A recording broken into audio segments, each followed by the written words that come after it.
Mes salutations à tous ceux qui regarderont cette vidéo. Mon nom est Abaté Akwa Yannick.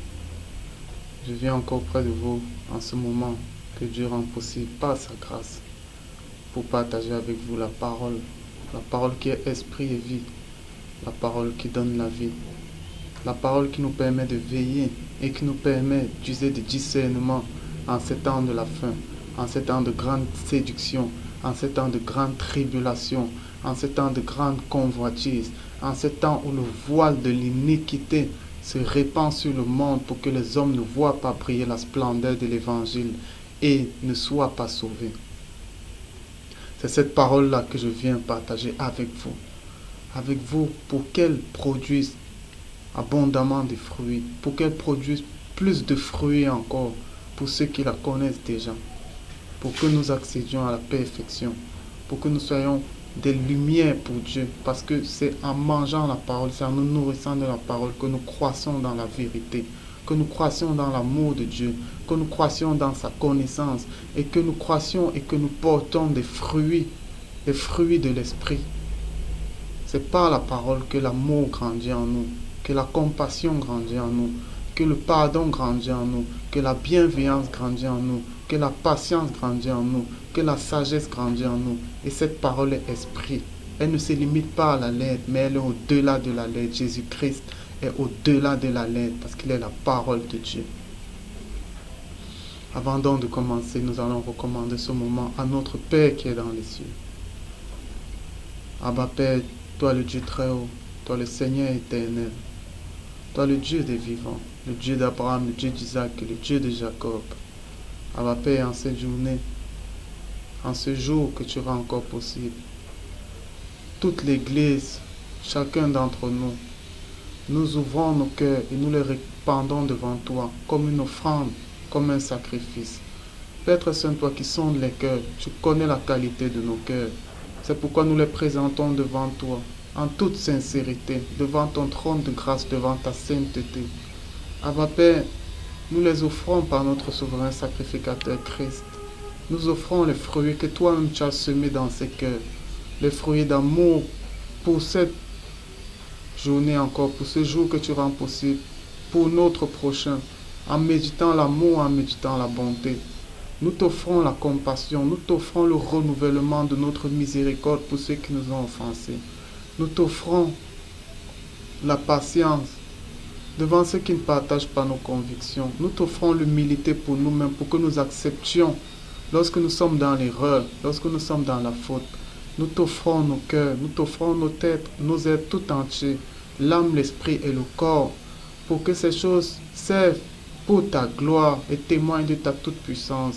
Père Saint, cette journée encore, fais de nous tes instruments, fais de nous tes vases d'honneur, fais de nous des objets utiles à leur Maître Jésus-Christ.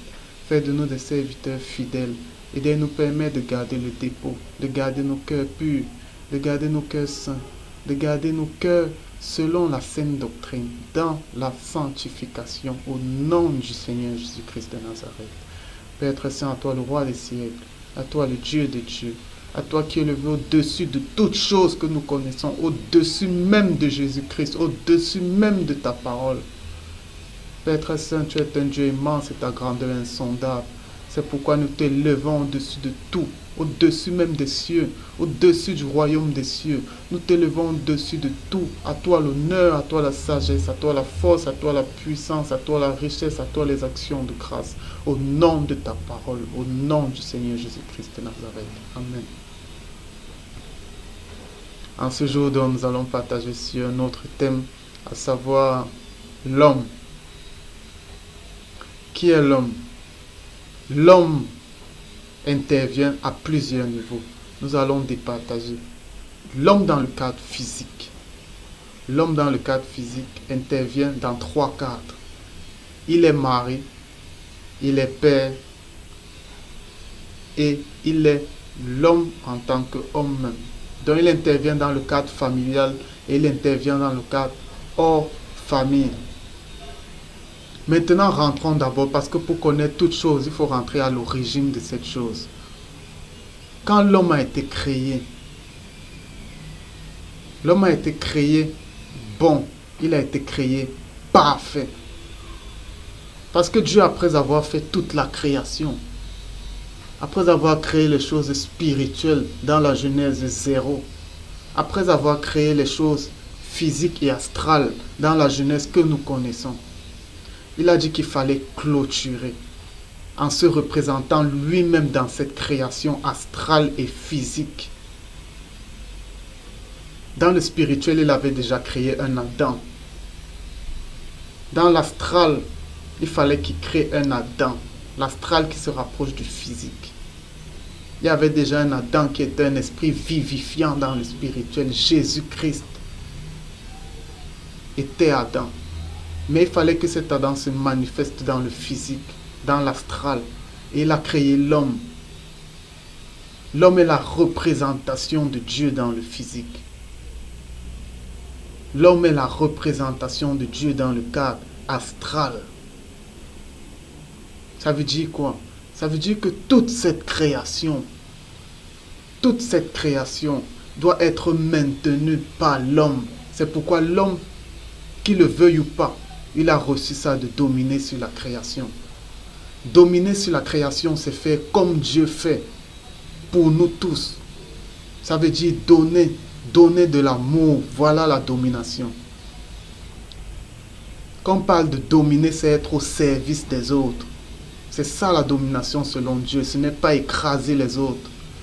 Ça veut dire l'homme qui a été créé dans la lumière, parce que Dieu est lumière, doit manifester les choses de la lumière, doit manifester les fruits de la lumière. Les fruits de la lumière, c'est l'amour. Si le monde doit être sauvé, parce que la terre attend avec impatience la manifestation des fils de Dieu. Pour qu'est-ce que ça veut dire? Ça veut dire que le Fils de Dieu, l'homme, il a été créé pour donner la vie. Et la vie se donne par quoi? Par les fruits de l'esprit. Ça veut dire que quand l'homme vient sur cette terre, dans le cadre astral comme dans le cadre physique, ce qu'il doit faire, c'est donner la lumière. C'est réconcilier le spirituel avec le physique. Et on réconcilie le spirituel. Quand Jésus était sur terre, quand la parole spirituelle est venue sur terre, elle réconciliait le Père qui est au-dessus du spirituel avec le physique. Comment? Par l'amour, par les fruits de l'esprit. L'homme n'est pas dans les ténèbres. Lorsque l'homme va dans les ténèbres, il détruit le monde sur lequel il est appelé à dominer et duquel il rendra compte. Mais lorsqu'il est dans la lumière, il rend le monde meilleur parce qu'il lui donne les fruits de l'esprit, selon l'esprit. Il donne au monde l'amour. Il donne au monde le pardon. Il donne au monde la patience. Il donne au monde la douceur. Et c'est ça que Dieu attend de l'homme. C'est pour ça que Dieu s'est représenté par l'homme dans sa création. Parce qu'il veut que l'homme fasse la même chose que lui, il fait pour toute la création, dans le cadre physique. Il veut que l'homme le représente en donnant les mêmes fruits que lui, en donnant les mêmes sentiments et les mêmes pensées que Christ. Ça veut dire en donnant la lumière. Parce qu'il a été donné à l'homme de porter la lumière. Les animaux, aucun autre animal ne peut porter la lumière. C'est l'homme qui porte la lumière. Seul l'homme porte l'esprit de Dieu. Parce que c'est cet esprit-là qui donne ses fruits. Personne d'autre, aucun bâtiment ne peut porter l'esprit de Dieu. Seul l'homme le porte. Les bâtiments sont morts. C'est pourquoi la religion est morte. L'homme est dans ce monde pour représenter Dieu et pour donner au monde les mêmes choses que Dieu donne à toute la création. C'est pour cela que l'homme est sur cette terre. Dieu a créé l'homme pour le représenter sur cette terre. Et lorsqu'il l'a mis dans le jardin d'Éden, c'était pour qu'il y reste. Parce que l'homme, Dieu a toujours protégé l'homme. Et c'est pourquoi Job, dans le livre, la lettre de Job, le livre de la lettre, il est écrit: pourquoi suis-je un monstre marin? Suis-je le Léviathan ou le Béhémoth pour que tu mettes des gardes autour de moi? Dieu a toujours gardé l'homme. Parce qu'il aime l'homme. Parce que l'homme, c'est sa représentation. Il a toujours gardé, toujours environné de sa grâce. Que tu le connaisses ou que tu ne le connaisses pas, il use de bonté envers toi. Parce que tu es sa représentation. Mais ce qu'il veut, c'est que tu accomplisses son dessein sur cette terre. Qui est que toutes les âmes soient sauvées. C'est ça le dessein de l'homme. L'homme est un combattant pour la vérité. L'homme change le monde par les fruits de l'esprit. L'homme porte la lumière de Dieu. Il est sa représentation sur le physique. Lorsque Adam est allé dans le jardin d'Éden, Dieu l'a gardé. C'était pour qu'il soit gardé de la terre. Pour qu'il soit gardé de ces choses et pour qu'il grandisse d'abord. Pour qu'il soit cultivé.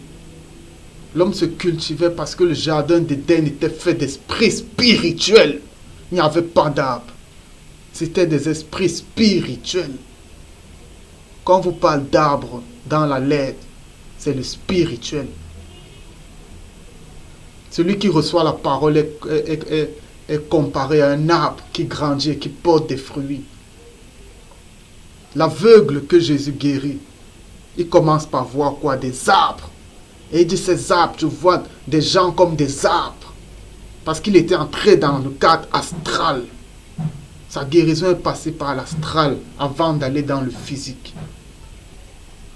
Ça veut dire qu'il a d'abord vu ça. Après, Jésus l'a encore touché. Et après, il a commencé à voir le physique. Mais il a d'abord vu l'astral. Parce que les hommes, ce sont des arbres. Les êtres spirituels, ce sont des arbres qui portent des fruits. C'est pourquoi quand l'être spirituel t'enseigne, après, il te communique son fruit et tu le croques, tu manifestes les produits de son fruit. Tu manifestes. L'homme a été et l'homme est toujours gardé par Dieu. Les enfants de Dieu. Lorsqu'Adam était encore dans sa qualité initiale, selon le dessein de Dieu, il était gardé. Tout enfant de Dieu est gardé. Tout enfant de Dieu est un ange. Et cet ange le cultive sur la volonté de Dieu dans sa vie. Cet ange le cultive sur les desseins de Dieu. Jésus lui-même est un ange. C'est cet ange qui s'est révélé à Daniel. Et c'est cet ange qui a conduit Jean, inspiré de l'Esprit, dans toute l'Apocalypse. Cet ange n'est pas Jésus, mais c'est l'ange que Jésus envoie. C'est l'ange que Jésus envoie.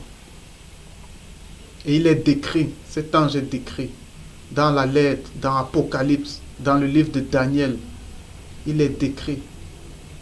Cet ange n'est pas Jésus, mais il est l'ange de Jésus. Donc tout enfant de Dieu est gardé. Et il est cultivé chaque jour. Cultivé. Quand Dieu t'envoie des dons, quand il t'envoie des dons de paroles de sagesse, ce n'est pas, il y a un messager qui porte cela. Il y a un messager qui t'instruit, que ce soit dans l'astral, que ce soit dans le spirituel, que ce soit dans le physique. Il y a un messager qui va t'instruire. L'homme est dans la représentation de Dieu. L'homme est le porteur de parole. C'est l'homme qui a l'enseignement. Parce qu'il n'est pas soumis aux mêmes choses que la femme. La femme est charnelle. Que tu sois rempli de l'esprit, tu restes une femme. Tu auras toujours des règles. Tu auras toujours des moments où tu seras crispé parce que tu es une femme. Tu es une femme. Tu auras toujours des désirs portés sur l'homme. Des désirs portés sur le mariage parce que tu es une femme. Mais l'homme n'a pas ça. Lorsque l'homme s'abandonne à Christ, il porte la parole. Et il est plus apte à supporter des tribulations que la femme. Une femme, si tu lui prends son fils, qu'elle soit spirituelle à quel niveau, elle ne va pas te laisser. Parce qu'elle est rattachée, elle a porté cet enfant. Elle a porté. La femme est beaucoup plus charnelle. Mais l'homme est un porteur de parole. C'est à l'homme qu'a été donnée cette responsabilité-là, de porter la lumière, parce que c'est une grande responsabilité, de porter la parole. La femme porte la parole, mais elle le fait sans parler. Ça veut dire à travers les fruits qui sont à l'intérieur d'elle, à travers son comportement, elle évangélise. Sans parler, elle évangélise. Mais son plus grand ministère est dans la maison, avec les enfants qui doivent croître dans la connaissance de Dieu, avec sa maison qui doit prospérer, avec l'aide qu'elle donne à son mari, la protection qu'elle donne à son mari dans l'astral, dans les combats, les conseils qu'elle lui donne, les paroles de sagesse qu'elle lui donne, les dons que Dieu lui donne et qu'elle partage à sa famille, qu'elle partage à son entourage. Mais l'homme porte la parole. L'homme est capable d'être tabassé pour la parole. Ça c'est pas le travail de la femme. L'homme est capable d'être lapidé pour la parole. Ça, c'est pas le travail de la femme. Ça peut arriver, mais c'est pas la femme. La femme n'est pas faite pour souffrir. Ça, c'est une réalité. La femme est faite pour être joyeuse, pour être dans le bonheur, dans le cadre d'une famille où le mari va l'aimer comme Christ aime l'Église. La femme n'est pas faite pour souffrir. Le salut de la femme est basé sur la maison. Tout ce que vous allez lire sur la femme est basé sur la maison, sur les enfants, sur l'hospitalité qu'elle offre dans le cadre de sa maison, sur les bonnes œuvres. Son salut n'est pas basé sur porter la parole et évangéliser. Sur l'enseignement, ça c'est une affaire d'homme. C'est une affaire d'homme. Le soldat, dans les temps anciens, c'était un homme. C'est pourquoi Paul, inspiré de l'esprit, quand il parle des armes du chrétien, dans la lettre, il dit, ayez l'épée de la parole qui est l'esprit. Les combattants, c'était des hommes. Quand tu as une épée, ce n'est pas la femme qui porte l'épée, c'est l'homme qui porte l'épée. La parole, c'est l'homme qui porte la parole parce qu'elle est dangereuse. La femme sera toujours soumise à des convoitises parce que la femme est née de la chair. Mais quelqu'un qui porte la parole ne doit même plus avoir de convoitise. Il doit mourir pour lui-même. Parce que c'est une responsabilité dangereuse. Et si tu es religieux, tu seras jugé sur toutes les âmes que tu as perdues en étant enseignant. L'homme doit être le représentant de Dieu. Maintenant, dans le cadre, descendons dans le physique. Dans le physique maintenant. L'homme en tant que mari, l'homme en tant que père, l'homme dans le cadre général. L'homme dans le cadre général, c'est comme on l'a dit, c'est le représentant de Dieu. C'est pour l'homme spirituel. C'est lui qui représente la volonté de Dieu sur cette terre. C'est lui qui transmet à ses semblables la volonté de Dieu sur cette terre. C'est pourquoi les dons de ministère, tels que cités dans la lettre, et ce ne sont pas les seuls. Les dons de ministère sont attribués à l'homme. Les dons de ministère sont attribués à l'homme. C'est l'homme qui sert de courroie de transmission. C'est l'homme qui réconcilie le monde avec Dieu. Ça, c'est l'homme. Il a été créé pour ça. Et si tous les hommes reviennent à la parole, eh bien, il n'y aura plus de jugement. L'homme est capable de changer ce qu'il y a dans la lettre. Le chrétien est capable de changer. Jésus, rempli de l'esprit dans la plénitude divine, il disait aux enfants de Dieu, priez pour que ces choses n'arrivent pas en hiver. Ça veut dire que l'enfant de Dieu, par la prière, peut détourner même le cours des choses. L'enfant de Dieu est le représentant de Dieu. C'est lui qui fait même, il établit le dessein. L'homme établit le dessein de l'humanité. Lorsqu'il meurt pour lui-même, lorsqu'il devient un enfant de Dieu. Par sa prière, il réconcilie le monde avec Dieu. C'est l'homme qui porte la parole.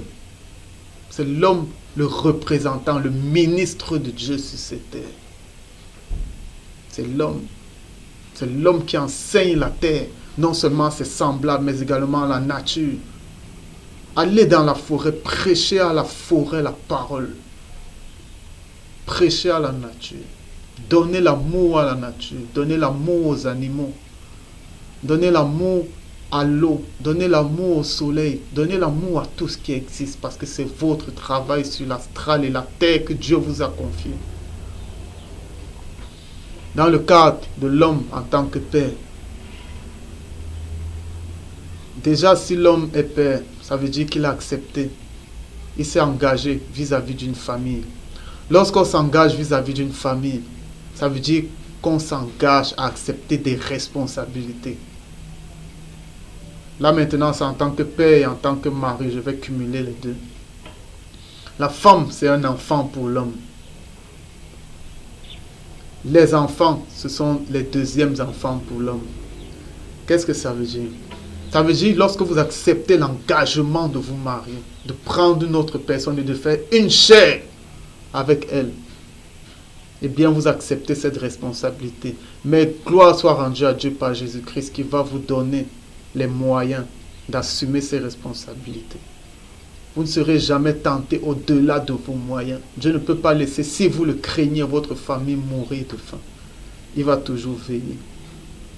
Veillez qu'elle croisse, non seulement dans le physique, dans le matériel, mais également spirituellement. C'est pourquoi il va vous donner la connaissance. Il va vous donner l'enseignement pour pouvoir édifier vos enfants dans la parole, pour pouvoir édifier vos femmes dans la parole.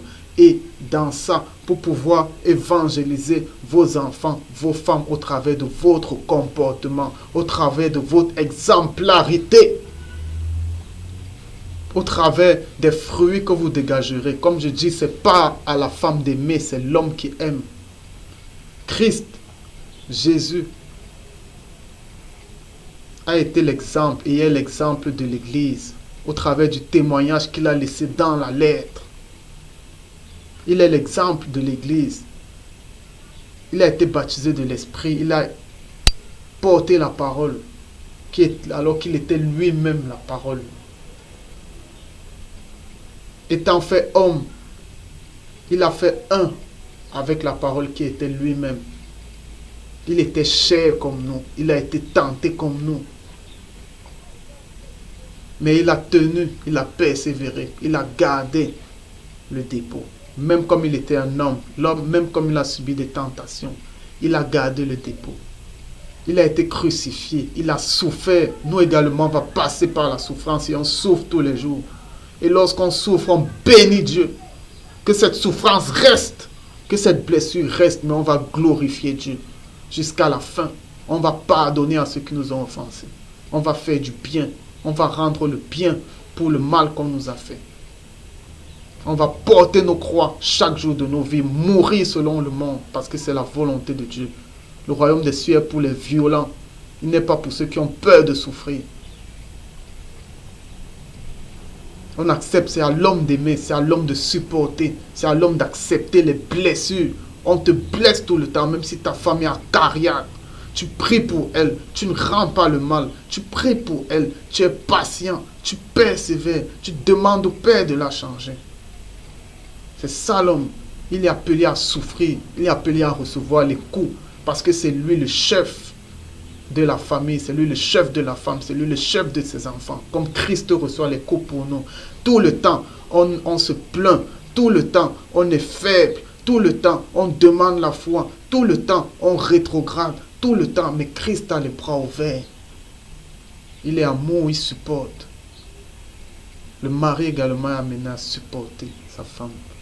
Il est amené à pardonner, il est amené à être patient, à veiller sur elle, à l'entretenir. La femme n'est pas amenée à souffrir. Ça veut dire qu'on doit tout faire pour que la femme ne souffre pas. On doit tout faire, on doit l'entretenir car c'est un don que Dieu nous donne. La femme doit toujours être joyeuse. Et ça dépend de l'homme. Un homme qui donne l'amour à sa femme, eh bien sa femme va aimer. On aime aujourd'hui parce que Christ nous aime. Parce que tous les jours il nous montre qu'il nous aime. Parce que tous les jours il nous accorde la paix, il nous accorde la joie, il nous accorde la quiétude. Parce qu'on ne craint pas l'enfer. On ne craint pas la lettre. On ne craint pas de bien faire ou de mal faire, mais on le bénit parce qu'il nous aime. Et c'est parce qu'il nous a aimés que nous également on aime. C'est parce que l'homme aime la femme qu'elle elle également elle va aimer et elle sera fidèle. Parce qu'elle sait qu'elle est aimée. Elle sait qu'elle est aimée. Aimez vos femmes. Ne contestez pas avec elle. L'homme ne conteste pas. Jésus n'a jamais contesté avec l'Église.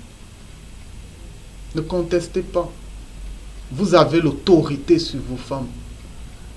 Devant le Père, priez pour que Dieu brise. Si elles sont querelleuses, qu'il brise cela. Si vous êtes déjà liés à ce genre de femmes. Parce que si vous n'êtes pas encore liés, eh bien prenez le temps. On ne s'engage pas à la légère. On ne s'engage pas à cause de l'apparence. On ne s'engage pas parce qu'une femme est belle, parce qu'elle a fait des études, parce qu'elle a de l'argent. La femme, c'est un don de Dieu. Lui-même, il vous donnera la femme qu'il vous faut. Et il ne vous donnera jamais un serpent. Si vous partez chercher selon votre chair, vous avez des chances de trouver un serpent. Mais Dieu vous donnera votre côte pour que vous soyez heureux, pour que vous lui donnez de l'amour. Il vous donnera ce genre de femme. Donc, dans le cas du mari, c'est ça, le mari doit veiller, il doit aimer sa femme, il doit protéger sa femme. Protéger, tout faire pour qu'elle soit toujours joyeuse. Il doit l'enseigner dans la connaissance de Dieu, non seulement par la parole. Il peut l'enseigner par la lettre, il peut l'enseigner par la nature. Mais également, il enseigne sans parole, par son exemplarité, par les fruits qu'il dégage, par sa façon de faire. Il enseigne la femme parce que la femme, c'est un enfant. Mais au contraire, la femme n'est pas là pour aimer. La femme, tout ce qu'elle doit faire, c'est être soumise. Être soumise, ça veut dire quoi? Ça veut dire écouter la voix. Écouter la voix de son mari et obéir. Lorsque c'est selon la volonté de Dieu. Parce que lorsque ce n'est pas selon la volonté de Dieu, qu'est-ce qu'elle fait? Elle ne réagit pas, elle ne se met pas à contester. Mais parce que Dieu lui a donné également à elle cette force, elle attend quand ils sont seuls et elle lui parle avec douceur. Parce que c'est une puissance que la femme a. Comme l'Église a cette puissance vis-à-vis de Christ. Quand l'Église pleure à Christ, Christ fléchit. Il fléchit. De même quand la femme, dans l'intimité, pleure à son mari, il fléchit. Qu'il soit grand. Christ est le Seigneur des Seigneurs. Il est celui devant qui tout genou fléchit, autant dans les cieux, sur la terre que sous la terre. Mais lorsque l'Église lui parle, lui le puissant des puissants, eh bien son cœur se meurtrit parce qu'il aime l'Église. C'est la même chose avec la femme. Dieu a donné cette puissance à la femme. Donc ne contestez pas, vous les femmes, ne contestez pas. Mais usez de cette force intérieure, de cette beauté intérieure que Dieu vous a donnée. N'usez pas de la beauté extérieure qui est vaine et qui est trompeuse. Mais usez des fruits de l'intérieur, de ce cœur, de ce grand cœur que Dieu vous a donné, de cet amour que Dieu vous a donné. C'est donc ça le mari. Le mari est comme Christ, il aime. Il transmet l'amour, il transmet l'enseignement de Jésus-Christ à sa famille.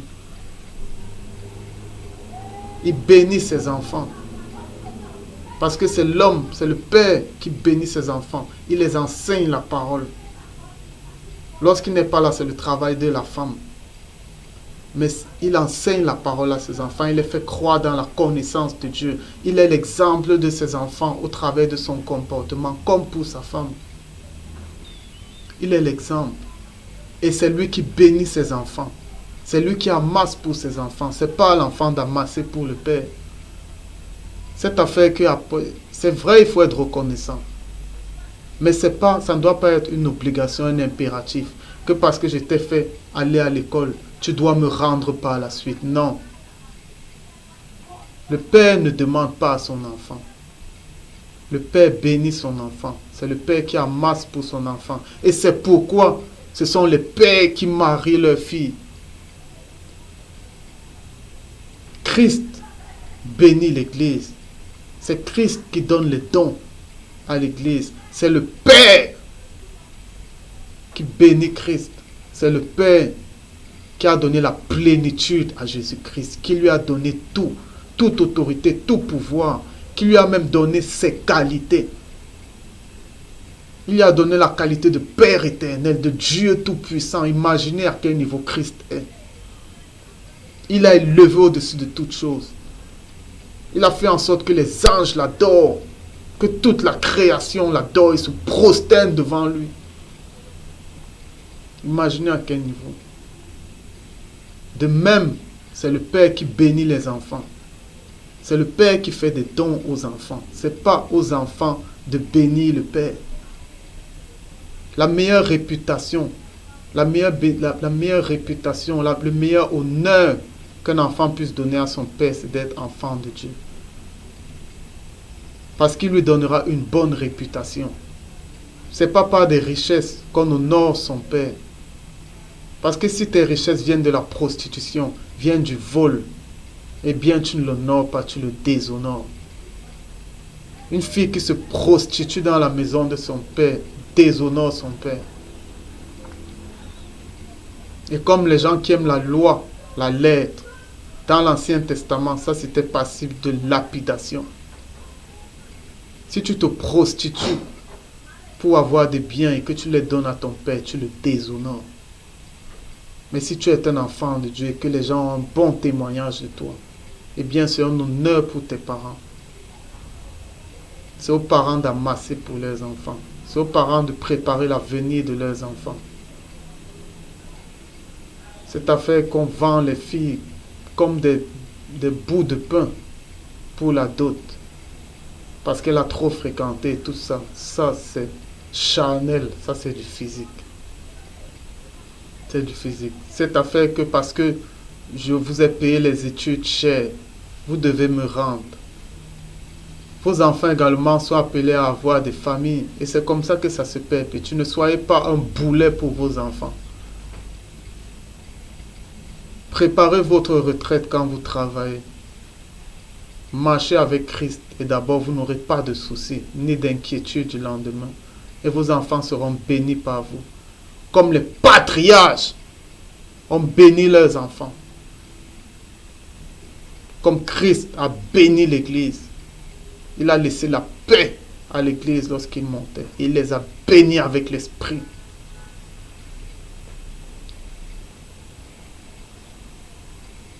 Le mari, donc, c'est ça. Le père, c'est ça.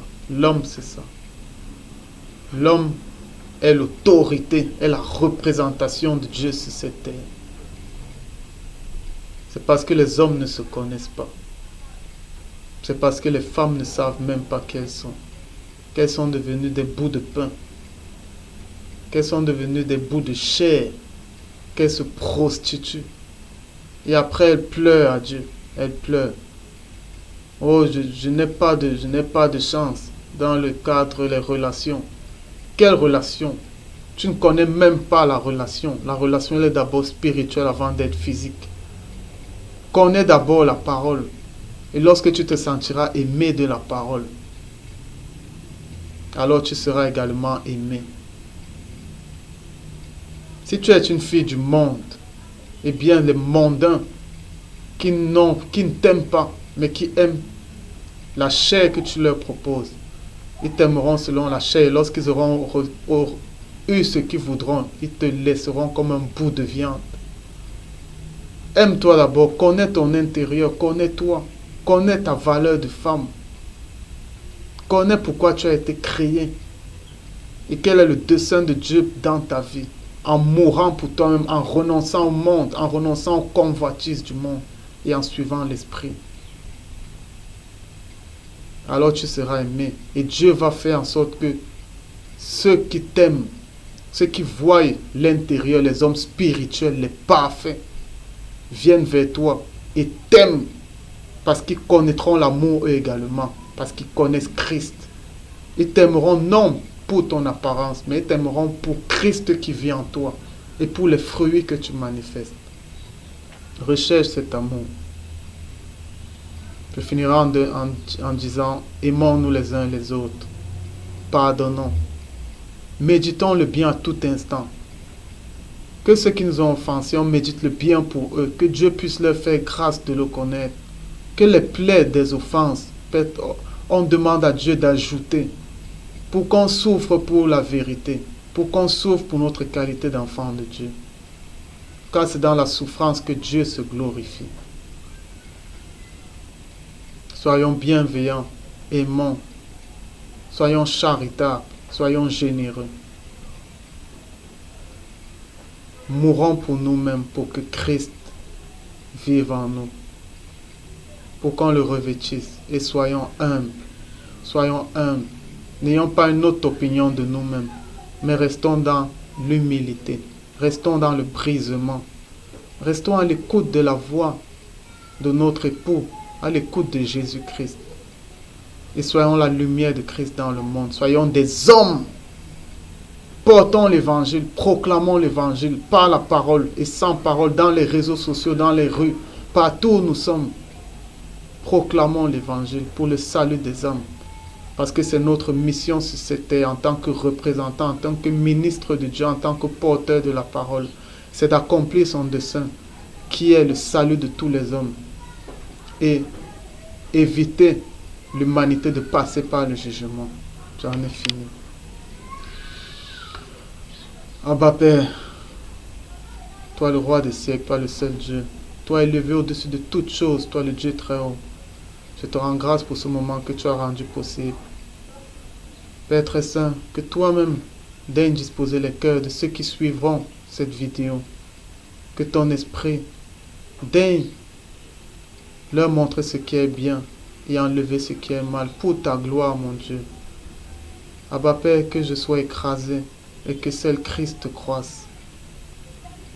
Père très saint, tu es grand, tu es merveilleux, tu es digne de louange.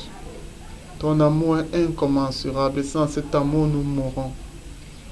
C'est pourquoi mon Dieu, garde-nous dans cet amour. Garde-nous dans ton amour. Garde-nous dans ta bonté. Et que nous également nous puissions donner de cela. Fais de nous des hommes. Fais de nous des serviteurs fidèles. Fais de nous des porteurs de ta parole. Fais de nous des bons maris. Fais de nous des bons pères. De telle sorte que nos enfants croissent en nous prenant comme exemple, comme Christ lui-même est notre exemple, comme nous voulons être ses imitateurs, que nos enfants et que nos femmes soient nos imitateurs en Christ. Abba Père, tu es grand, tu es béni éternellement, tu es digne de louange. Oh mon Dieu, les mots ne suffisent même pas pour te rendre grâce, c'est pourquoi je te bénis. Au nom du Seigneur Jésus-Christ, je te rends grâce, Abba Père. Je te rends grâce à toi et à ton Fils Jésus-Christ. Amen. Shalom.